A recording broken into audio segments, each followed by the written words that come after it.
هلو السلام علیکم زیم تفهیم زیم شاینجی مونږ ولاړ یو په نوخار مردان روډ باندې او نوشهره کلات په هغه تاریخي پل چې کوم ډېر وخت نه جوړ دی او ډېر خشته پل دی او دلته یو ډېره خسته نظاره وي نو مونږ وی چې تاسو سره دا نظاره هم شریک کوو د دې باره کې به لږ معلومات هم تاسو له درکو دا یو ډېر تاریخي پل دی او دا سابقه وزیر اعلی نصر الله خټک جوړ کړی دی دا مردان او نوخار ملاوېدو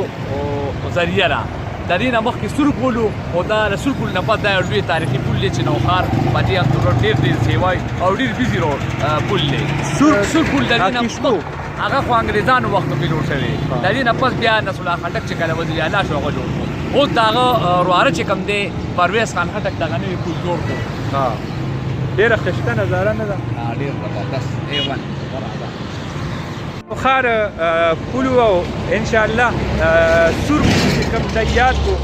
هغه به هم تاسو ته ښیو او د کښتو پل چې کوم ځای کې و نو هغه به هم تاسو سره شریکوو موږ سره وکړئ